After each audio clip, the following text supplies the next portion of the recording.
Entonces, con respecto a la genética poblacional, tenemos que indicar que Hardy y Weinberg encontraron de que la distribución de las frecuencias genómicas en la población, bueno, y con la genómica las otras también se acomodan, eh, seguía esta curva de distribución binomial, ¿ya?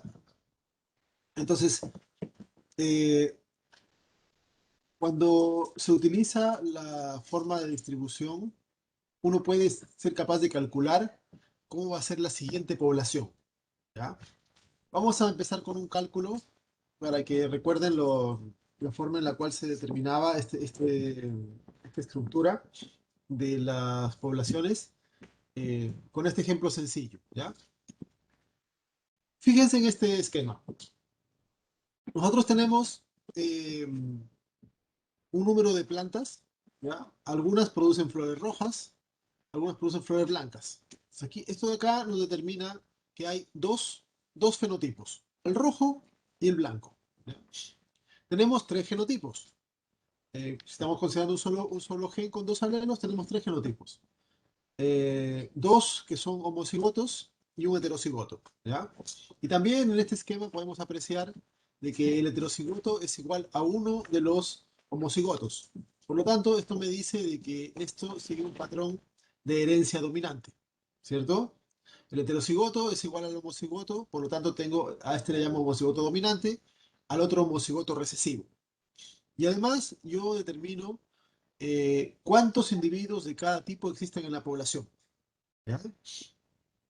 Eh, por lo tanto, por lo tanto, eh, yo puedo ser capaz, primero, de hallar las frecuencias genotípicas de la población. ¿Cómo tengo que hacerlo?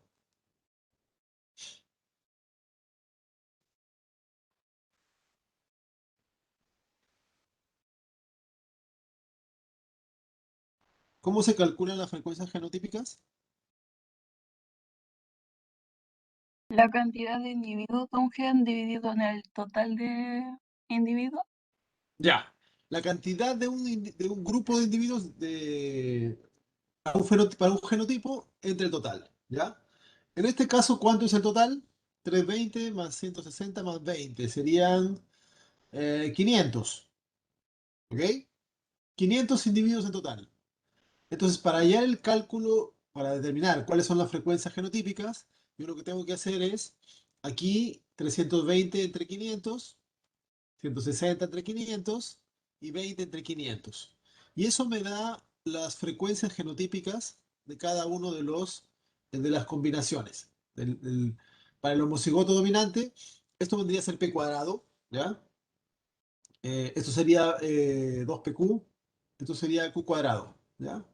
Pero esa sería la frecuencia, 0,64, 0,32, 0,04. Recuerden que la suma tiene que dar siempre 1, ¿ya? Que son el 100%. Ahora, ya conozco las frecuencias genotípicas, ¿ya? Podría hallar las frecuencias fenotípicas,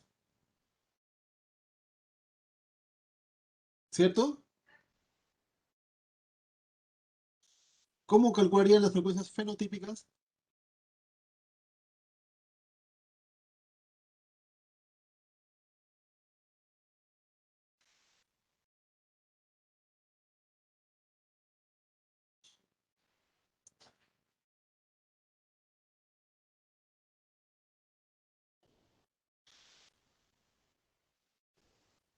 ¿Cuántos fenotipos hay?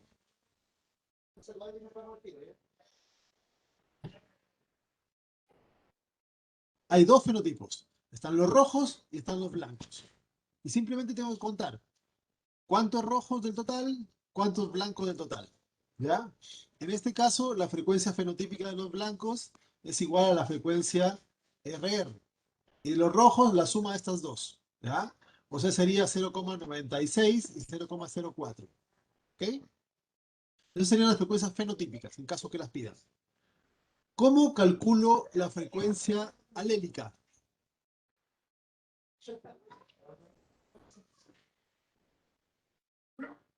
¿Qué alelos tengo en la población? ¿Cuáles son los alelos que tengo? Ya, R mayúscula y R minúscula. Esos son los alelos. Entonces yo tengo que calcular la frecuencia de alelos R mayúscula y la frecuencia de alelos R minúscula. Bueno, con que calcule una y el resto de uno será suficiente. ¿Ok? Eh, ¿Cuántos alelos totales hay en la población? 1000. 1000, porque son 500 individuos. ¿Ya? Siempre recuerden eso.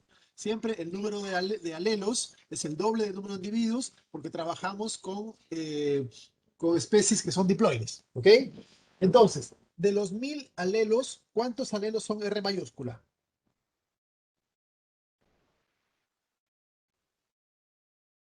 640. 640 en dominante ¿Ya? y 160 en heterocigoto.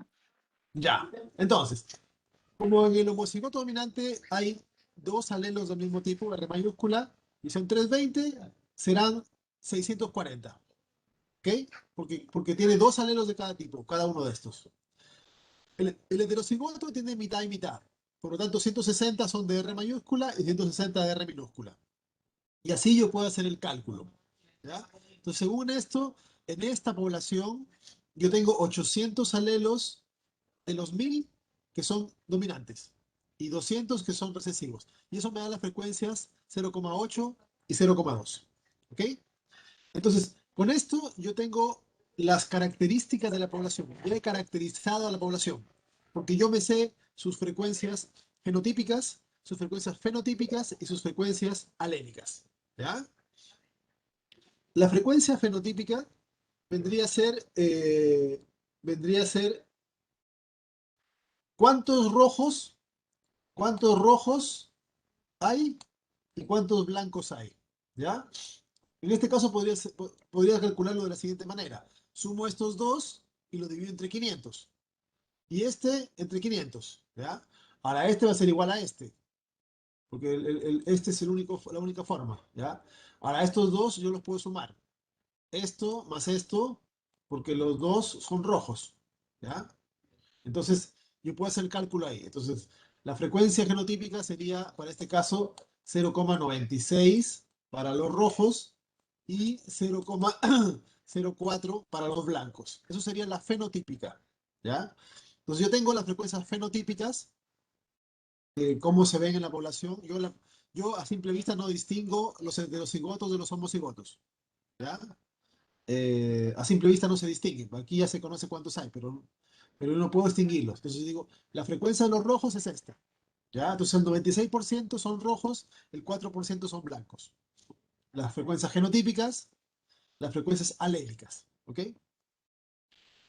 Estas frecuencias, las frecuencias alélicas, estas son la clave para la siguiente generación, ¿ya? Porque, porque las frecuencias fenotípicas de los alelos van a ser P y van a ser Q, ¿ok? Y recuerden que teniendo P y teniendo Q, yo puedo aplicar esto en la fórmula, ¿ya? Para eso sirve la fórmula. Y P y Q me van a decir cómo hacer la siguiente población, ¿ok?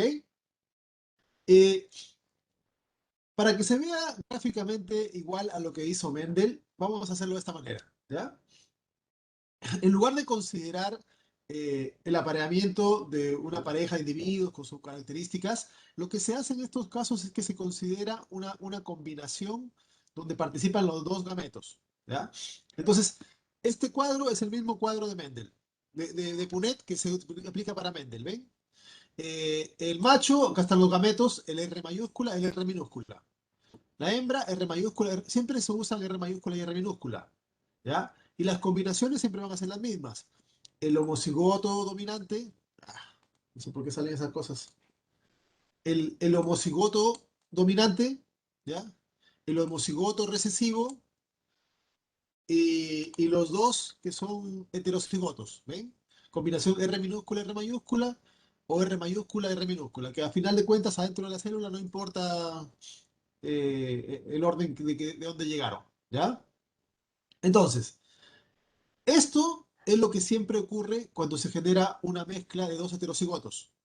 En este caso, estamos considerando la población, porque En toda la población, vamos a considerar que en toda la población hay individuos que pueden tener alelos, que pueden producir alelos R mayúscula, otros R minúscula, tanto para gametos masculinos o femeninos, ¿ok?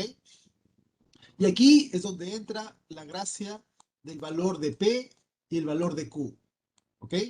Porque el valor de P y el valor de Q me dicen las frecuencias de los alelos en la población. Entonces, P y Q, que yo los he calculado acá, me dicen en esta población todos los varones cuántos gametos van a formar.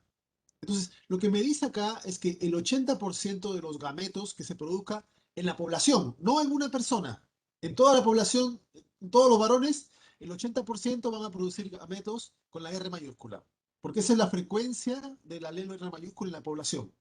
Entonces, si sumamos toda la cantidad de gametos masculinos, el 80% de esa población serán gametos R mayúscula y el 20% serán R minúscula, ¿ya? Independiente de cómo sean los individuos. Estamos considerando el azar acá de la mezcla en general, ¿ya? Algunos producirán RE, solamente Rs, mayúsculas, otros R minúsculas, uno de los dos, pero en general, si yo cuento la población, eso es lo que me está diciendo estos factores. ¿Ok? Entonces, para el caso de las hembras es igual porque es un elemento que no está asociado al sexo ni tiene diferencias. Entonces, el valor de P va a ser el mismo para los gametos masculinos y femeninos. Y yo acá multiplico P y P. Y eso me da P cuadrado. ¿Ya? R con R. Y eso me da Q cuadrado. Y P y Q, P y Q, o Q y P, lo tengo repetido, ¿ya?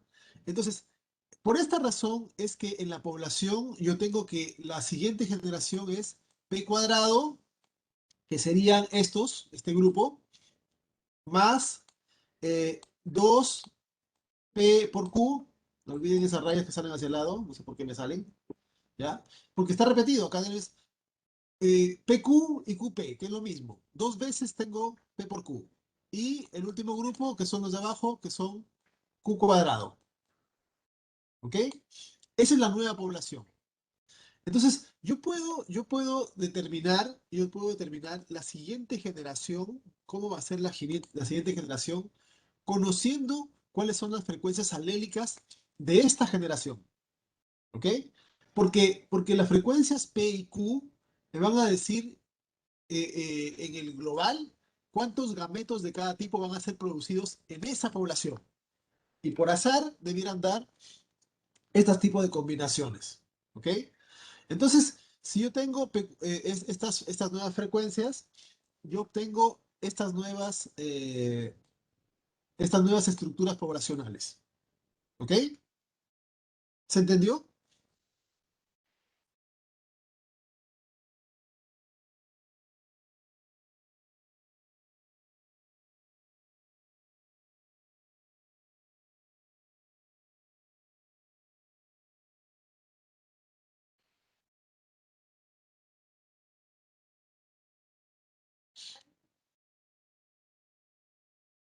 Profesor, Dime.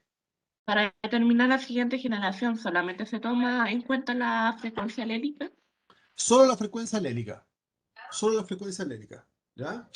Solamente se calcula en la población original los valores de P y de Q, que serían las frecuencias alélicas, y con esas frecuencias yo calculo la siguiente generación. Ahora, fíjense en algo. En esta población, las frecuencias genotípicas eran 0,64, ¿ya? Para la RR, 0,32 y 0,04, ¿ya? Acuérdense esos valores. En la siguiente generación, en el cálculo, fíjense, 0,64, 0,32, 0,04, ¿ya? Bueno, y si saco las raíces de esto, me va a dar 0,8 y 0,2 también, ¿ya? Pero aquí está las frecuencias genotípicas van a ser iguales, estas con la de la generación anterior, ¿ya? En este caso, en esta población, como vemos, no cambió la frecuencia fenotípica ni la frecuencia alélica, ¿ya? Pero generalmente se usa la genotípica como marcador de la siguiente población. ¿Ok? Resuelvan este caso ahora. Hagan el cálculo de las frecuencias fenotípicas, genotípicas y alélicas de esta población. Son ranas verdes y amarillentas, ¿ya? Aquí tenemos el verde dominante sobre el amarillo, homocigoto dominante, heterocigoto, homocigoto recesivo. Hagan el cálculo de las frecuencias fenotípicas, genotípicas y alélicas. Igual como hemos hecho antes.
¿Hicieron el cálculo?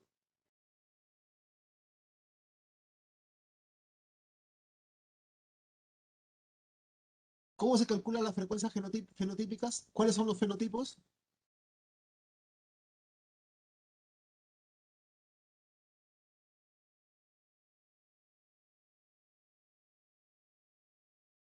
Verde y amarillo, profesor. Ya, verde y amarillo serían los fenotipos, ¿ya? Entonces, ¿cómo calculamos las frecuencias fenotípicas? El número de verdes entre el total. Y las amarillas, el número de amarillas entre el total, ¿ya? ¿Alguien lo está haciendo?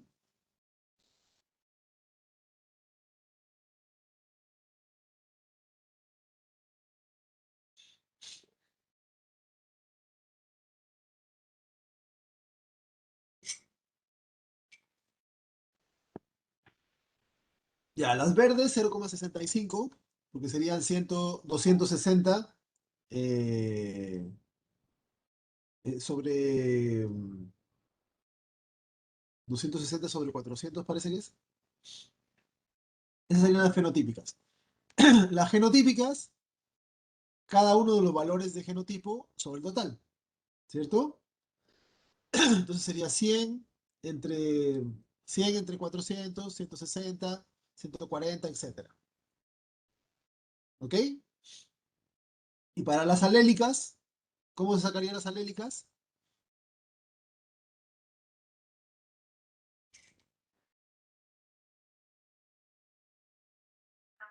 Serían 200 en dominante, 160 en heterocigoto, se suman Ya, y se dividen por el total. ya. Entonces recuerden siempre, para las alélicas se cuentan los alelos, ¿ya? Entonces sería, acá hay 200, porque eso tiene 200 más 160, entre el total, que serían 800, ¿ok? Porque recuerden que hay el doble de alelos que de individuos, ¿ya? Si hacen los cálculos correctos, les debiera salir algo como esto, ¿ya? Las frecuencias fenotípicas, verde 0,65, café 0,35, ¿ya? Las fenotípicas, que serían 100 entre 400, 0,25, 160 entre 400, los heterocigotos, y 140 entre 400, que es igual a la del café, que son los recesivos, ¿ya? 35, 35, ven ahí.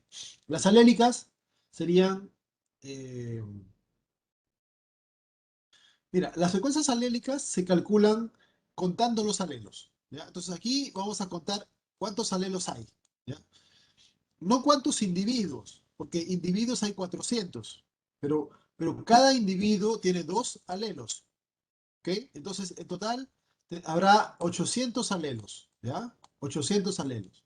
Ahora, tú tienes que contar cuántos alelos G mayúscula hay y cuántos alelos G minúscula hay. Entonces, en estos 100 individuos, que son homocigotos, yo tengo acá 200 alelos, porque tienen cada uno dos alelos G mayúscula, ¿ya?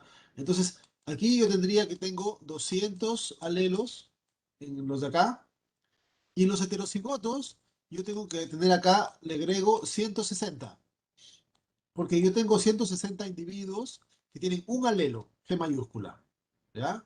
Aquí no hay G mayúscula, así que no cuenta. Todo esto entre 800, ¿ya? Y para los G minúscula serán, aquí en 140, yo voy a tener 280 individuos, 280, ¿ya? Más también 160, ¿ok? Más 160. Todo eso sobre 800 siempre. Es el total de alelos, ¿ya? Eh, en las amarillas hay 280 alelos para G minúscula. En las verdes 200 alelos. eh, y en las heterocigotas 80 de 80. Eh, no, en los heterocigotos hay 160,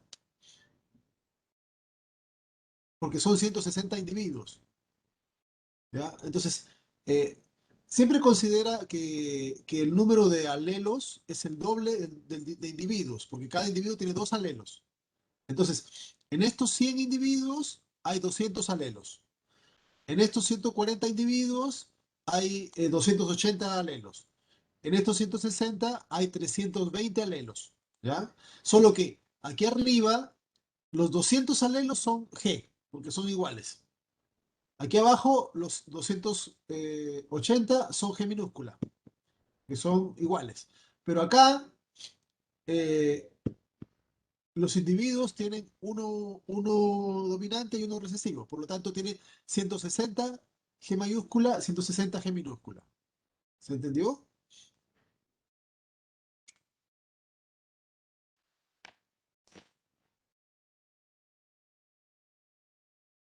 Ya. Entonces,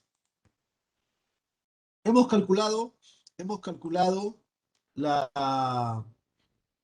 las frecuencias fenotípicas, las genotípicas y las aléricas. Calculen las frecuencias genotípicas de la siguiente generación. ¿Cómo se calcula? ¿Qué se usa?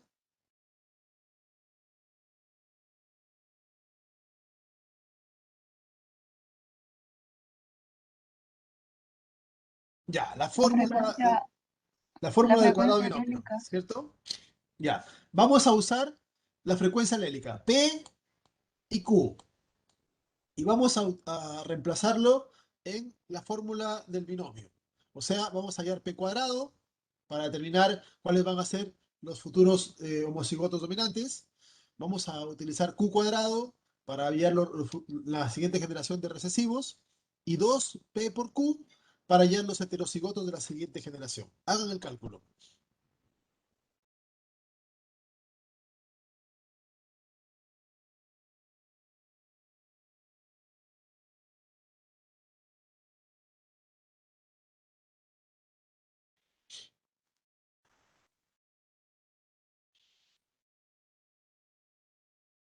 Profe, Dime. ¿se ocupan los valores de P y Q de la frecuencia genotípica o las de la alélica? No, de la frecuencia fenotípica tú no puedes sacar eh, estos valores, ¿ya? Este es P cuadrado. Tú no puedes usar P cuadrado acá.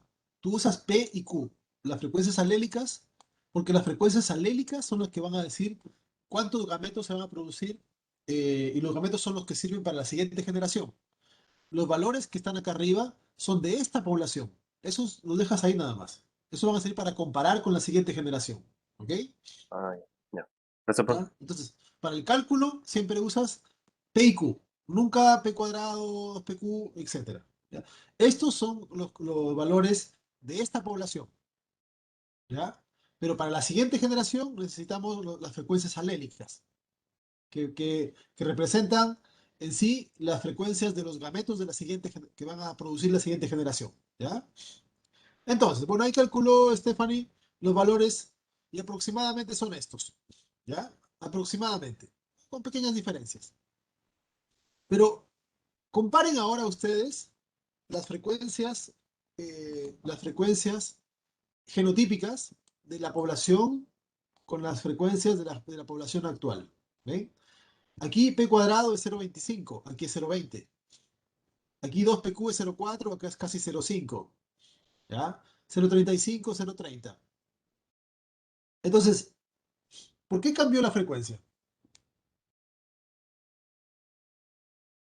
Profe, otra ¿Mm? duda que también tengo es que en el caso anterior de las flores, para calcular la frecuencia de la siguiente generación, se ocupó el cuadrado, ese. ¿En el de la rana no se puede hacer lo mismo o solamente se ocupa la fórmula? ¿O daría O el mismo sea, resultado? es el mismo resultado, porque el cuadrado es simplemente para que ustedes entiendan cómo sale, ¿ya?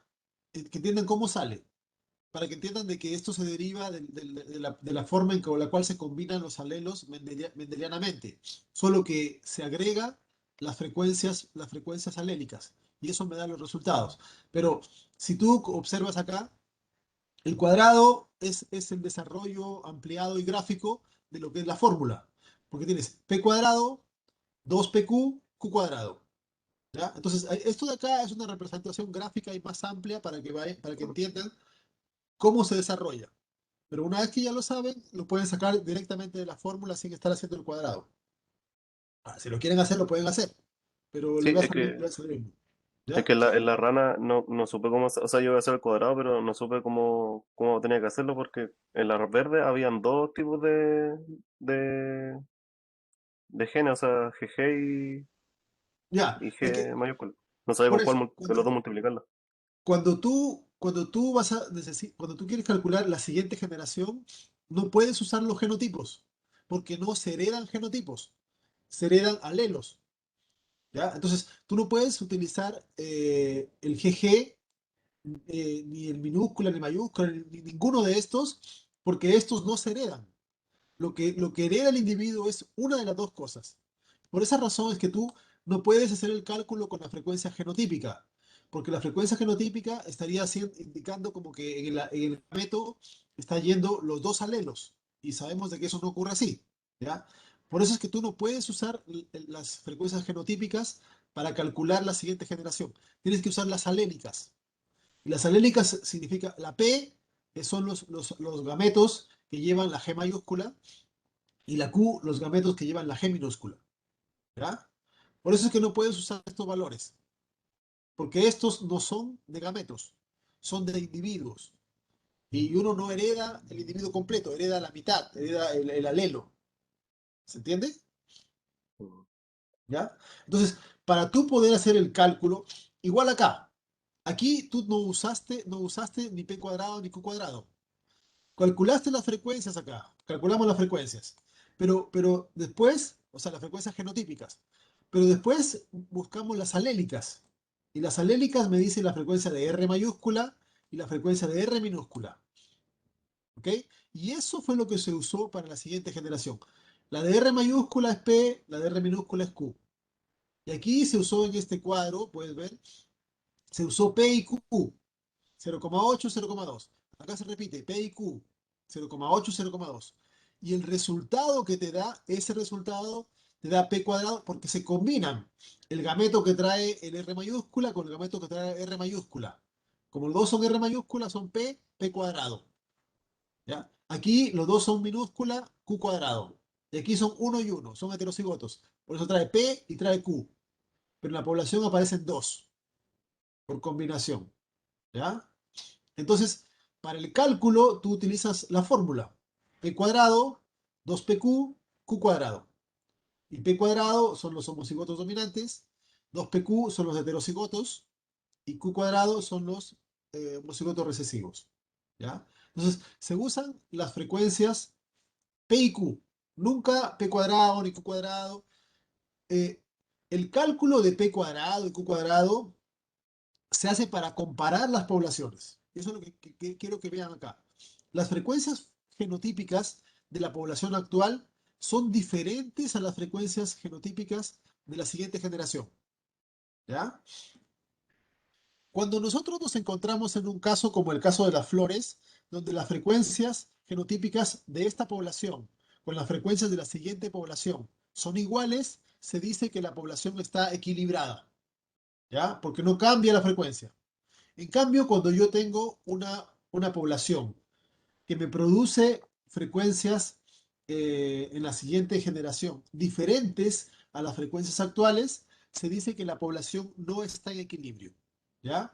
Entonces, eso es importante que lo determinen, porque ahora vamos a hablar acerca del equilibrio de las poblaciones, ¿ya?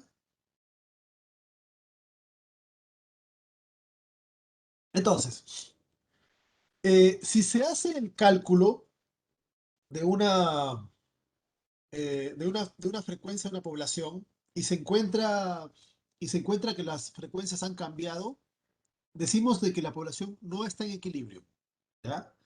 Eh, si ustedes sacan de esto la raíz cuadrada de p cuadrado, q cuadrado, y lo calculan para la siguiente generación, encontrarán que en la siguiente generación ya se equilibra. Las poblaciones se demoran una generación en equilibrarse, ¿ya? Pero, pero aquí una cosa que es importante es, ¿por qué una población se desequilibra? ¿Ya? ¿O qué se necesita en términos generales para que la población se mantenga equilibrada? Y aquí es donde entran las restricciones, ¿ya? Porque la genética de poblaciones es muy bonita cuando uno la trata así de manera utópica, pero en la práctica vamos a encontrar de que se necesitan una gran cantidad de condiciones para que una población se mantenga equilibrada. Y de hecho, la condición de equilibrio en la población es una condición casi de fantasía, porque en la naturaleza lo que existe es que las poblaciones se mantienen en permanente desequilibrio, y eso es parte del proceso evolutivo, ¿ya? Entonces, si hacen el cálculo de una población y determinan que la población siguiente, la que se produce, mantiene las frecuencias, está en equilibrio. Si no las mantiene, no está en equilibrio. Para que una población se mantenga en equilibrio en sus frecuencias poblacionales, se debe, en primer lugar, el organismo tiene que ser diploide, ¿ya? Todo lo que hemos visto y hemos conversado se aplica solamente a organismos diploides, ¿ya? Eh,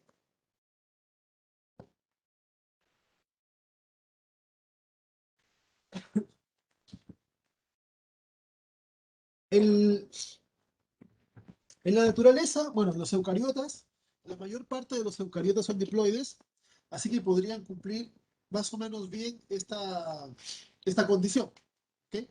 Pero recuerden de que hay un montón de otros seres que no son diploides. Hay eucariotas que son triploides, tetraploides, poliploides. Todas las bacterias que haya tienen una sola cadena, así que son equivalentes a que fuesen haploides. Por lo tanto, en una gran cantidad de seres eh, no aplica esta fórmula o esta herencia de las características, ¿ya? Otra condición que requiere la especie para poder mantenerse una población en equilibrio es que la reproducción tiene que ser sexuada, ¿ya? Eh, por ejemplo, en la imagen que se ve ahí, esos son áfidos. Los áfidos tienen reproducción sexual, pero también hacen partenogénesis. Entonces, cuando hay reproducción sexual, se da la posibilidad de que por azar se combinen los alelos, se combinen los gametos. Y eso me permite que en la siguiente generación se mantenga el equilibrio poblacional. Pero si la reproducción es asexual, allí el individuo va a estar copiándose prácticamente. Van a ser clones. Y la cantidad de clones que aparezcan en la población dependerá del éxito individual de cada genotipo. No sé, si por suerte encuentra alimento, se reproduce más, si no encuentra, se reproduce menos, pero, pero ahí ya no existe un balance en las frecuencias de la población. ¿Ok? Tampoco debe haber superposición de generaciones. ¿Ya? Es decir, eh, ningún individuo de una generación debería aparearse con individuos de la siguiente generación. En la naturaleza, eso en algunos casos se da, ¿ya? Por ejemplo, hay algunos insectos que son estacionales, en donde eh, aparecen los individuos maduros en un año, ponen huevos, dejan los huevos hasta el siguiente año, se mueren, eh, y aparece otra población, etcétera, ¿ya? En esos casos no hay superposición de generaciones, pero en la mayor parte de otros casos sí lo hay, ¿ya? Eh, Hay individuos en donde, por ejemplo, la, individuos de la misma edad tienen uno descendencia con las crías del otro, y así, hay mezclas diversas en las generaciones, ¿ya? Entonces, eh, todas estas características van haciendo de que las poblaciones no sean equilibradas y que en realidad eh, la verdad es que la mayor parte de las veces las poblaciones no tienen un equilibrio, sino que van generando nuevos equilibrios en cada generación, ¿ya? Otra cosa que se requiere para mantener el equilibrio en la población es que el gen tiene que tener solo dos alelos, ¿ya? Y eso, si consideramos todas las variantes alélicas que existen para todos los genes, ya hace casi imposible de que una población pueda ser equilibrada en el tiempo. ¿Ok? La superposición de generaciones es cuando, por ejemplo, imagínate una población de, de leones, ¿ya? Eh, si un macho puede durar como líder de manada unos 2, 3 años, ¿ya? A los 2, 3 años llega otro macho más joven, lo bota, a los 2 años llega otro más, y duran 2, 3 años los machos. Pero una hembra puede estar en una manada 16 años, 20 años, ¿ya? Eh, con lo cual, esa hembra va a tener crías con leones que al principio van a ser, cuando esté más joven, van a ser mayores que ella, o sea, de generaciones anteriores a ella, y después van a ser leones que van a ser de generaciones posteriores a ella. Entonces, de la línea generacional va a tener descendencia con leones anteriores, ¿ya? De generaciones anteriores y de generaciones posteriores, ¿ya? Eh, Eso es superposición de generaciones. Y eso altera el patrón de equilibrio, porque el cálculo de equilibrio se hace con todos los individuos de una generación. Y se supone de que en la siguiente generación no se deben repetir alelos, porque si se empiezan a repetir alelos, ya existe un desequilibrio, ¿ya? Estamos cambiando la frecuencia de gametos en la futura generación. Entonces, cuando un individuo participa en generar descendencia en más de una generación, ya se está alterando el equilibrio poblacional, ¿ya? Ahora, eh, en la práctica, ninguna población está en equilibrio, ¿ya? Porque ninguna población tiene la capacidad de cumplir todas las características. Por ejemplo, de hecho, todo lo que sean bacterias y arcaeas ya no cumplen la primera condición, así que quedaron fuera. De los eucariotas, solo los que sean diploides van a cumplir. Dentro de los que son diploides, no todos son sexuados. Hay un grupo más que se sale. Que no hagan superposición de generaciones. Solamente algunos tipos de insectos se ha encontrado que no hacen superposición de generaciones. En la mayoría de los otros animales hay superposición, ¿ya? Incluso hay, por ejemplo, machos que se pueden aparear con las crías que han tenido con otra hembra en el futuro y así, ¿ya? Eh, entonces, hay ya montones de especies que han descartadas. Ahora, Encontrar genes que solo tengan 2 alelos es casi imposible por el tema de las mutaciones, ¿ya? Entonces, en la naturaleza vamos a encontrar normalmente múltiples alelos de un mismo gen. Entonces, ya con eso se hace casi imposible encontrar una población que pueda ser equilibrada, ¿ya? Se puede acercar un poquito a algunas, pero no tenemos en la práctica ninguna población en equilibrio, ¿ya? Otra cosa más es que la frecuencia de los alelos deben ser idénticas en machos y hembras. Y ahí tenemos el problema de que todos los genes que están en el cromosoma X, en el caso de mamíferos, ya están en frecuencias diferentes. Porque las hembras tienen 2 cromosomas y los machos solo uno. Entonces las frecuencias ya no van a ser iguales. Entonces, para todos los genes del cromosoma X ya se pierde el equilibrio, ¿ya? Otra cosa más es que el apareamiento debe ser al azar. Se supone de que en una población cualquier macho tiene la posibilidad de tener descendencia con cualquier hembra. Pero eso es en teoría. En la práctica no es así. Porque en la práctica hay estrategias diferentes de apareamiento. Eh, Normalmente son las hembras las que van a elegir los machos en la mayoría de los casos. Eh, y por lo tanto hay machos que son más elegidos y hay machos que son menos elegidos. Por lo tanto, eh, hay machos que aportan mayor cantidad de gametos a la siguiente generación y machos que aportan menos. Y eso ya no es aleatorio, porque va a haber una sobreproducción de ciertos alelos y una disminución de otros. Entonces ya se pierde todo ese equilibrio, ¿ya? Además, para que pueda cumplirse el equilibrio de una población, necesitamos, para que se dé el azar realmente, una población muy, muy grande, ¿ya?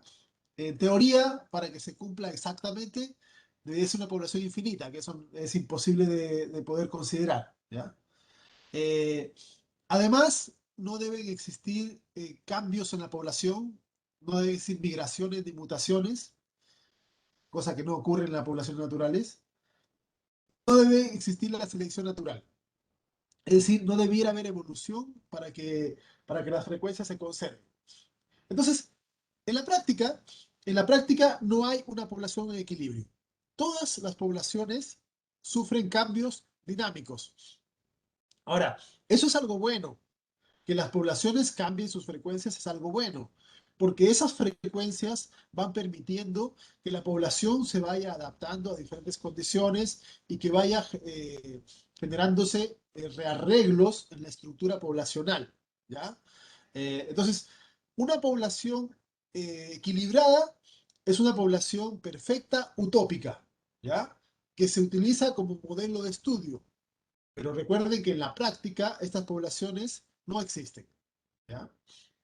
Ahora, en la naturaleza, como no existen poblaciones ideales, se ha hecho de importante, se ha hecho de interés determinar cuáles son los cambios, cuáles son los fenómenos que afectan la estructura poblacional. Es decir, cuáles son los fenómenos que alteran la frecuencia de poblaciones. Y a esa serie de, de fenómenos, de procesos, se le ha llamado fuerzas evolutivas, ¿ya?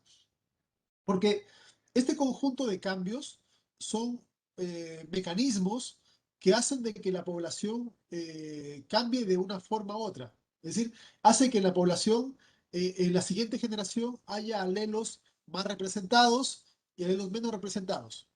Probablemente porque algunos alelos son más útiles, ¿ya? Entonces, normalmente en una especie, en la siguiente generación van a haber mayor cantidad de alelos de los que sobrevivieron, de los que tenían alelos que les eran más útiles en ese medio ambiente, ¿ok?